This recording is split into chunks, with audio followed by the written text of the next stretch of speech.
Shalom Kingdom Community Rock Surabaya. Minggu ini kita sangat diberkati dengan pesan firman Tuhan tentang mengenali kehendaknya. Tentu yang dimaksud adalah kehendak Tuhan yang sudah disampaikan oleh gembala kita Bapak Pendeta Daniel Yanuar Tanujaya minggu kemarin. Dan satu pertanyaan untuk membuka materi komsel kita di minggu ini, yaitu pernahkah Bapak Ibu tidak memberikan apa yang diminta oleh anak-anak? Jika pernah, berikan alasannya. Saling sharing di komsel Bapak Ibu. Seminggu yang lalu, anak kami yang satu-satunya semata wayang itu meminta dibelikan sebuah barang yang sebenarnya sudah lama ia idam-idamkan. Nah, bertepatan juga ada diskon yang sangat menggiurkan, yang luar biasa, diberikan dari toko yang menjual produk tersebut. Dan setelah saya dan suami saya berdiskusi, akhirnya kami sepakat untuk tidak membelikan barang tersebut. Ya, awalnya respon anak kami tentunya sangat kecewa. Kemudian dia bertanya, kenapa tidak boleh? Saya sempat didiamkan. Nggak mau ngomong, ngambek. Saya dan suami kemudian menjelaskan bahwa dalam hidup ini ada kebutuhan primer, yaitu kebutuhan yang harus mau nggak mau kita penuhi, tapi ada juga kebutuhan sekunder. Maksudnya kebutuhan yang ya butuh tapi kalaupun nggak ada juga nggak apa-apa. Kami mau mengajarkan kepada anak kami suatu hari nanti, supaya dia bisa membedakan mana kebutuhan dan mana keinginan. Dan barang yang dia inginkan itu menurut kami itu keinginan. Sehingga untuk saat ini kami mengatakan tidak dulu. Nah, puji Tuhan Bapak Ibu, ngambeknya anak kami tidak lama-lama. Jadi besoknya anak kami kemudian mengatakan, Papi Mami ya enggak apa-apa, nanti aja kalau ada berkat. Bapak Ibu, satu ayat pembuka dari Amsal 14 ayat 12. Ada jalan yang disangka orang lurus, tetapi ujungnya menuju maut. Bapak Ibu, kita perlu berhati-hati, terutama saat mengambil keputusan. Keputusan penting yang ada dalam kehidupan kita. Misalnya keputusan untuk menikah, keputusan pindah kerja, keputusan beli rumah, atau keputusan-keputusan yang lainnya. Kita perlu sungguh-sungguh mengenali kehendak Tuhan dalam kehidupan kita. Sehingga kita tidak boleh salah mengambil keputusan. Ayat di atas menunjukkan bahwa kadang manusia mempunyai asumsi yang justru akhirnya menyesatkan. Ada orang yang berasumsi ada jalan yang lurus. Dikiranya jalan lurus itu jalan yang benar. Tetapi ternyata ujungnya menuju maut. Kita berpikir itu mungkin bisa jadi itu berkat buat kita. Tetapi hati-hati, jika itu bukan kehendak Tuhan, itu bukan jadi berkat, melainkan menjadi kutukan buat kita. Sebab itu penting sekali Bapak Ibu, untuk mengenali bahkan juga menghidupi kehendak Allah di dalam kehidupan kita. Bapak Daniel memberikan 3 poin buat kita untuk bisa mengenal kehendak Allah di dalam kehidupan kita. Yang pertama, kesesuaian dengan firman Tuhan. Firman Tuhan kita percaya adalah perkataan Tuhan bagi kita. Sebab itu kehendak Tuhan pasti sejalan dengan firman Tuhan bagi kita. Langkah pertama untuk kita mengenali kehendak Tuhan tentunya membaca dan merenungkan firman Tuhan.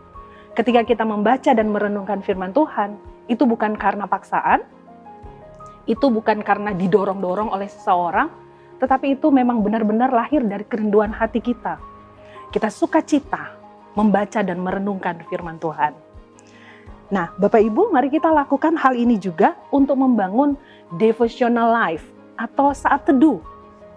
Kemudian membangun family devotion, mesbah keluarga, yang menjadi fokus utama tentunya di dalam komsel kita. Saat kita semakin belajar kebenaran firman Tuhan, kita akan semakin hidup dalam kehendak Tuhan atas kehidupan kita. Itu poin yang pertama. Poin yang kedua untuk mengenali kehendak Tuhan adalah sejalan dengan pertumbuhan rohani kita. Bapak Ibu seperti orang tua yang pasti selalu ingin yang terbaik buat anak-anaknya. Sekalipun kadang didikan itu bukan sesuatu hal yang mengenakkan buat anak-anak. Ya, semuanya yang dilakukan orang tua kepada anak-anak supaya bertumbuh dan kedepannya anak tersebut menjadi lebih baik. Demikian juga Bapa kita di sorga. Setiap kehendak Tuhan atas kehidupan kita pastinya membuat kita mengalami pertumbuhan dalam kerohanian kita. Sampai kemudian kita dibawa menjadi lebih dewasa dalam kehidupan kita, yaitu kehidupan serupa dengan Kristus. Bapak Ibu masih ingat kesaksian tadi saya di awal? Saya dan suami ingin menjadi orang tua tentunya yang terbaik buat anak kami.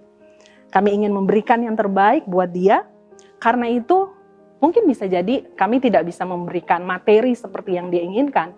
Tetapi kami mau memberikan nilai-nilai kehidupan, kebenaran firman Tuhan. Yang tentunya diajarkan sejak usia dini. Kami percaya dalam proses kehidupan anak kami akan diperhadapkan dengan berbagai keputusan dalam hidupnya. Tanpa nilai-nilai kebenaran firman Tuhan, maka anak kami, termasuk kami sebagai orang tua dan siapapun, Bapak Ibu juga, akan sulit kalau tanpa kebenaran firman Tuhan, tanpa mengenali kehendak Tuhan, akan sulit menghadapi kehidupan ini. Kita sulit mengambil keputusan-keputusan dan yang terjadi, kita sulit bertumbuh dalam kehidupan rohani kita untuk menjadi serupa dengan Kristus.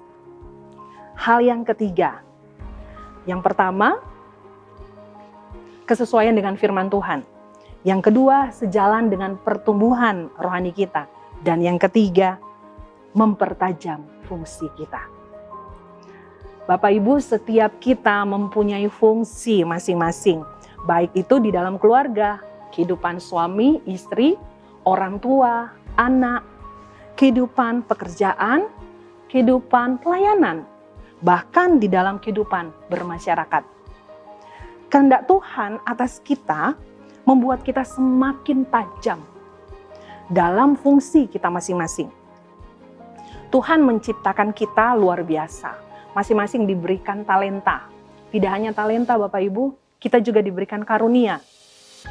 Dan talenta juga karunia itu seharusnya akan membuat kita semakin tajam. Kita bertumbuh di dalam Dia. Sehingga kita bisa maksimal dalam kehidupan kita. Suami akan mengasihi istrinya dan hidup memimpin keluarga dalam rencana Tuhan. Dan istri semakin menjadi penolong bagi suami. Dalam Komsel pun kita melakukan fungsi kita masing-masing. Dan semuanya hanya satu tujuannya, yaitu untuk menyenangkan dan memuliakan nama Tuhan. Bapak Ibu, kehidupan berkomunitas akan menolong kita dalam memberikan konfirmasi kehendak Tuhan atas kehidupan kita. Kadang Tuhan berbicara secara pribadi bagi orang lain. Ketika kita sedang sharing bagaimana Tuhan menolong kita. Sebab itu di dalam Komsel, mari kita saling memberkati. Kita saling menguatkan, kesaksian kita bisa menguatkan orang lain. Kesaksian yang lain bisa menguatkan kita. Saat kita semua hidup di dalam kehendak Tuhan, kita akan menikmati kehidupan dalam damai sejahtera Allah yang melampaui segala akal, sehingga hati dan pikiran kita terpelihara sempurna dalam Kristus. Filipi pasal 4 ayat 7. Beberapa pertanyaan sederhana kemudian bisa didiskusikan di Komsel masing-masing. Yang pertama, bagaimana kehidupan devotional life dan family devotion kita? Apakah kita merasakan ada pertumbuhan Di dalam semuanya itu, silakan saling sharing dengan singkat ya Bapak Ibu.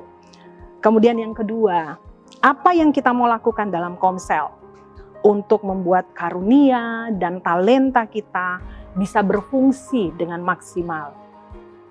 Dan yang ketiga, komitmen apa yang Anda buat supaya kita hidup dalam kehendak Tuhan. Selanjutnya, setiap anggota komsel bisa saling mendoakan satu sama lain. Ada juga pokok-pokok doa di sana yang sudah diberikan di materi kita. Bapak Ibu, mari kita berdoa. Kami bersyukur Tuhan untuk hidup yang Engkau beri buat kami. Terima kasih untuk setiap kepercayaan, talenta, karunia, berkat-berkat yang Tuhan beri dalam kehidupan kami. Satu kerinduan hati kami Tuhan, kami mau menyenangkan hati-Mu saja. Kami mau hidup kami mempermuliakan Engkau. Sebab itu tolong kami Tuhan untuk mengerti, untuk mengenal kehendak-Mu dalam kehidupan kami. Kami mau belajar Tuhan, hidup kami melekat kepada Engkau. Sehingga kami tahu apa yang harus kami lakukan dalam kehidupan kami sehari-hari. Berkati setiap komsel, berkati setiap GKM, berkati kami semuanya Tuhan. Sehingga waktu kami sharing, kami saling membangun satu sama lain, kami tahu Tuhan hadir bersama-sama dengan kami. Yang lemah dikuatkan, yang sakit disembuhkan. Terima kasih Tuhan memberkati setiap komsel kami. Dalam nama Tuhan Yesus, kami berdoa, kami bersyukur. Haleluya, amin.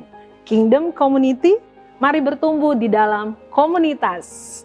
Kenali dan hiduplah dalam kehendak Tuhan. Ingat, tetap ada di dalam komunitas yang tepat. Selamat berkomsel, Tuhan Yesus memberkati.